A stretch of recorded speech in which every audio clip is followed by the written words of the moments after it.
YouTube. How are you all doing today?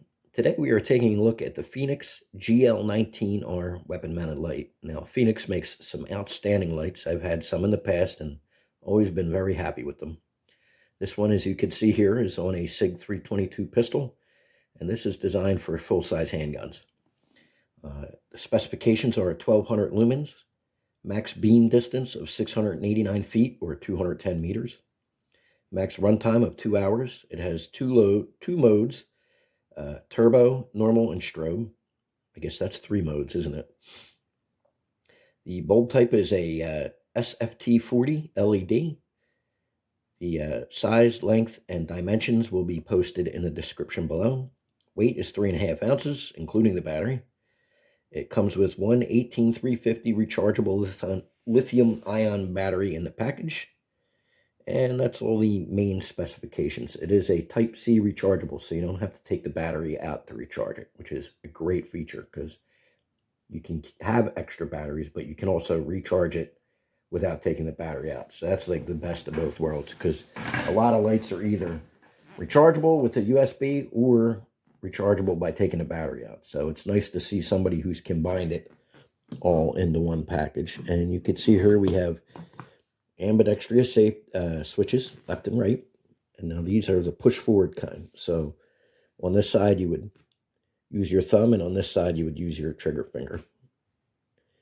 Okay, it's a quick disconnect mount. Now, unlike most quick disconnects that go forward or back, this one goes up and down. So let me pop that off there real quick.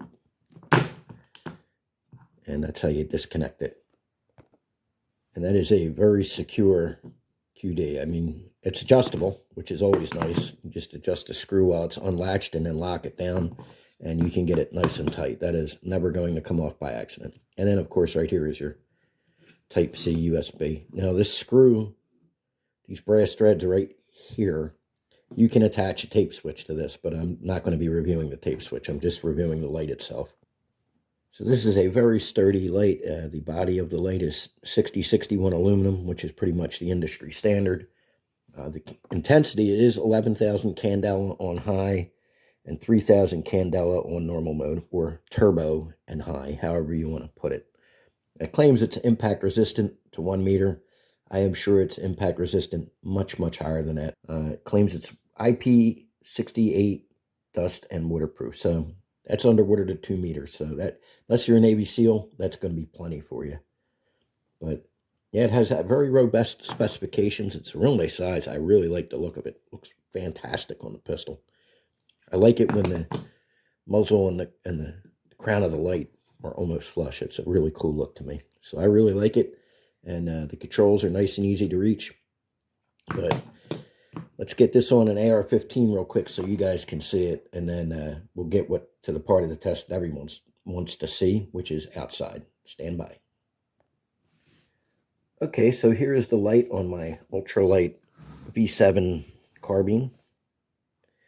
Very sleek. I got her in a 9 o'clock mount. And it looks fantastic on there. You know, it really looks nice.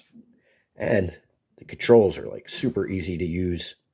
Now, these switches do activate very easily. So if you're going to put this on a carbine, I would deactivate this switch in whatever way you best see fit. A couple drops of crazy glue right in there. That'll deactivate the switch, and then you can just turn it on with this one. Because if you leave both switches active, this is going to be going off all the time by accident whenever you hit anything. But with this switch deactivated, it's very easy to still control with this with a nice, let me see, your C-clamp grip, you see? And you're going to activate it with this back part of your knuckle right here like this. But you can still do your full C-clamp like that. So on a carbine, very good. But if you are going to put it on a carbine, I recommend deactivating that switch. So, but that's entirely up to you, you know, personal choice. Okay, so let's move on with this test, and let's get this sucker outside and take some nighttime footage. Stand by. All right, we are out here at night. We are on my rifle range, which you cannot tell because it is absolutely pitch black. But in front of us is my lake down there. And if you look down there, you could see on the other side of the lake, you could see the shoreline over there. And there is a target down there that's painted brown with a tan head that's 12 by 20 inches. And it is designed to be hard to see because I like a challenge when I'm shooting at long range, generally with my handgun.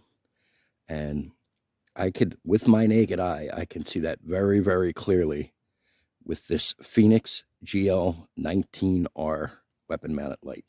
This is rated at 1200 lumens, and with my naked eye, I could see that very clearly. We did compare this outside in the dark to a 1000 lumen Trustfire L2 and a 850 lumen, it's 800 or 900 lumen Trustfire GM23S.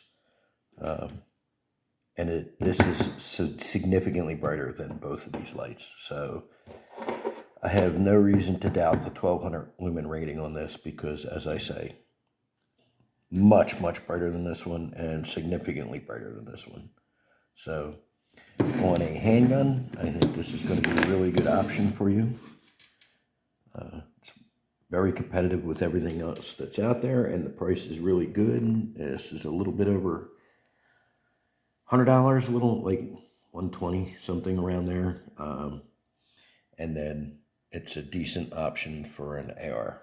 The only problem on the AR, I think the switches are going to be a little too sensitive for a lot of people, but you know, depending on your optic and the length of your handguard, if you're always grabbing it back here, that won't be a problem. So it's really going to depend on the setup that you're using, but it's certainly bright enough for a weapon mounted light on a carbine, and it's a really good option on a handgun. Oh, breaking it on a new leather holster there. We got some leather on the switch. So yeah, that's a very nice light. I like it. I'm going to be keeping this around, and as I get new firearms and stuff, I'll try it out on them, and it'll be a test mule that we'll be using on the channel going forward. And if I have any problems, durability or longevity with the light, I will definitely report back. But I'm going to say this is a very good option for people who don't feel like shelling out $500 for a steel fire. Okay, folks, you all have a great day. Freedom by me out.